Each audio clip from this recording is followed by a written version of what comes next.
देश में नीट परीक्षा विवाद और छात्रों के आंदोलन को लेकर सियासत अपने चरम पर पहुंच गई है। संसद से लेकर सड़क तक विपक्ष मोदी सरकार पर लगातार हमलावर है। कांग्रेस ने प्रधानमंत्री आवास की ओर मार्च निकाला। आम आदमी पार्टी ने जंतर मंतर पहुंचकर छात्रों का समर्थन किया, जबकि संसद के अंदर भी सरकार और विपक्ष के बीच तीखी बहस देखने को मिली। आइए जानते हैं पूरी रिपोर्ट। बात करेंगे सबसे पहले कांग्रेस की। कांग्रेस अध्यक्ष मल्लिकार्जुन खड़गे लोकसभा में विपक्ष के नेता राहुल गांधी और सांसद प्रियंका गांधी समेत कई विपक्षी सांसदों ने प्रधानमंत्री आवास की ओर पैदल मार्च किया। यह मार्च खड़गे के आवास से शुरू हुआ। प्रदर्शन के दौरान सांसद प्रधानमंत्री आवास के बाहर धरने पर बैठ। विपक्ष का आरोप है कि मोदी सरकार की नीतियां युवाओं और छात्रों के भविष्य के साथ खिलवाड़ कर रही है।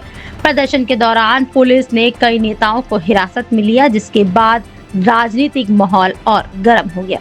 इधर जंतर मंतर पर चल रहे छात्र आंदोलन में नया मोड़ तब आया जब आंदोलन का नेतृत्व कर रहे अभिजीत दीपिके ने दिल्ली पुलिस पर गंभीर सवाल उठाए।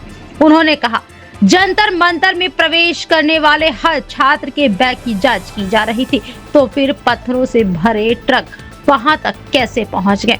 दिल्ली पुलिस इसका जवाब दे। उनका आरोप है कि प्रदर्शन को बदनाम करने की कोशिश की जा रही है और पूरे मामले की निष्पक्ष जांच होनी चाहिए। ये डेमोक्रेसी का लक्षण नहीं, ये तानाशाही है। और इतने सारे पत्थरों के ट्रक कल कहां से आए थे? यहाँ पर दिल्ली पुलिस परिंदे को भी पर नहीं मारने दे रही है। यहाँ पर हमारे एक एक बंदे की बैग चेक हो रही है, एक एक बंदे की जेबें चेक हो रही है।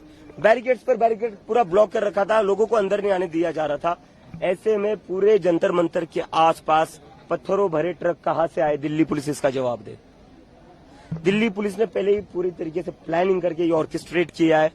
कल सिविल ड्रेस में भी कुछ लोग जो पुलिस नहीं थे उनके हाथ में भी बैटन दे दी थी, डंडे दे दिए थे। गुंडे भरे थे दिल्ली पुलिस के वर्दी में। कल नेम टैग हटाकर इन्होंने बच्चों को पीटा है। और ये क्या मतलब क्या चल रहा है इस देश में? 12-12 साल के बच्चियों को मार रहे हो आप लोगों को शर्म नहीं आती है?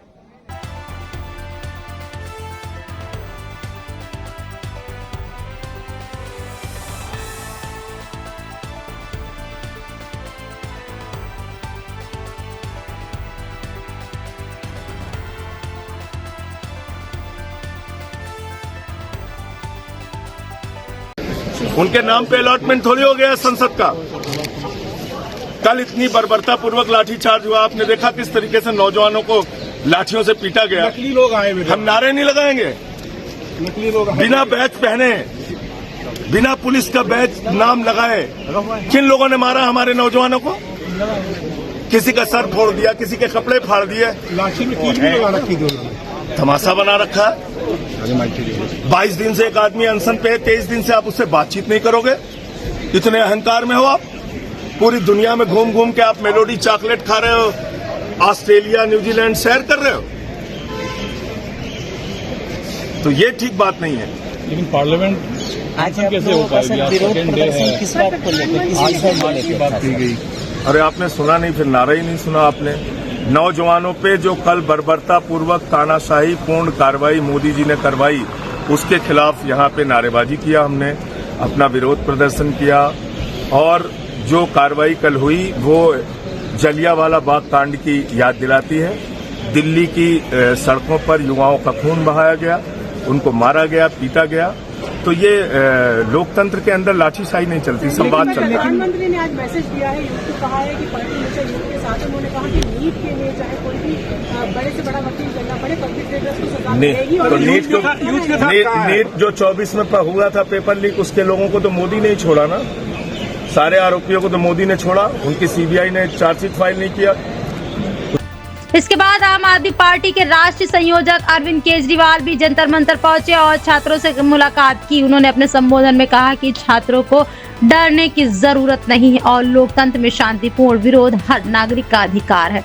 उन्होंने सरकार से छात्रों के खिलाफ दर्ज मामलों पर पुनर्विचार करने और उनकी मांगों पर गंभीरता से ध्यान देने की अपील नीट विवाद अब केवल छात्रों का आंदोलन नहीं रह गया, बल्कि यह बड़ा राजनीतिक मुद्दा बन चुका है। एक तरफ विपक्ष सरकार पर युवाओं की अनदेखी का आरोप लगा रहा है, तो दूसरी ओर सरकार अपने फैसलों का बचाव कर रही है। अब सबसे बड़ा सवाल यह है कि क्या सरकार छात्रों की मांग पर कोई बड़ा फैसला लेगी या यह आंदोलन और तेज होगा? आपकी राय कमेंट बॉक्स में जरूर बताइए। अगर आपको यह रिपोर्ट पसंद आई हो तो वीडियो को लाइक करें, शेयर करें, चैनल को सब्सक्राइब करना ना भूलें। शांतिपूर्ण तरीके से बच्चे संसद की ओर जाना चाहते थे, उनके ऊपर बुरी तरह से डंडे बरसाए गए। कई बच्चों का सर फट गया, कई बच्चों के हड्डियां टूट गई, पैर टूट गया, हाथ टूट गए। बहुत ही बर्बरता के साथ मोदी जी ने अपने बच्चों पे हमला कराया है। बच्चे केवल ये मांग रहे थे कि पेपर लीक नहीं होने चाहिए। एक तो मोदी जी एक नाकाम प्रधानमंत्री हैं, जिनसे एक पेपर नहीं कराया जाता। एक पेपर लीक, जो हर साल पेपर लीक होते हैं, सारे पेपर लीक होते हैं, और जब बच्चे कहते हैं पेपर लीक नहीं होने चाहिए तो उन पर डंडे बरसाते हैं। मोदी जी के अपने बच्चे नहीं है, इसलिए उन्हें पता नहीं है बच्चों का क्या, बच्चे होना क्या मतलब होता है। ये सारे बच्चे हमारे बच्चे हैं, किसी न किसी के माँ बाप के बच्चे हैं। इस तरह से डंडे बरसाना ठीक नहीं है। मोदी जी को बहुत ज्यादा अहंकार हो गया है, इतना अहंकार करना ठीक नहीं है। कई बच्चों के ऊपर फर्जी एफआईआर किए गए हैं, कई बच्चों के ऊपर फर्जी केस किए गए हैं, वो गिरफ्तार कर लिए गए हैं। कई बच्चों को ये भी नहीं पता, पेरेंट्स को, कि हमारे बच्चे कहाँ गए, वो मिसिंग नजर आ रहे हैं। आज सुबह से हमने सुबह एक हेल्पलाइन जारी की थी। हेल्पलाइन पे जितने मैसेज आ रहे हैं, अभी तक मैं लगभग 70-80 बच्चों को थानों में जाके छुड़वा चुका हूं सुबह से। कई बच्चे जो पता चला मिसिंग हैं, उनको जब पुलिस वालों को दिया तो वो बच्चे मिल गए। कोई किसी जेल में था, कोई किसी जेल में था। मैं सब बच्चों को कहना चाहता हूं, हिम्मत नहीं हारनी। जब तक मकसद पूरा नहीं होता हमें डटे रहना है। बड़े से बड़े तानाशाह को भी जनता के सामने झुकना पड़ता है। मोदी जी की तो बिसात ही क्या है। तो जनता अगर खड़ी रहेगी, हमारी मांगे न्याय संगत है। हमारी मांगे कि धर्मेंद्र प्रधान का इस्तीफा हो, हमारी मांगे अच्छा एग्जामिनेशन सिस्टम हो, हमारी मांगे पेपर लीक होना बंद हो, अच्छा एजुकेशन सिस्टम हो। ये सरकार की जिम्मेदारी है। सरकार जब नहीं कर पा रही है तो बच्चों पे लाठीचार्ज कर रही है, वो सही नहीं है। Thank you sir, thank you.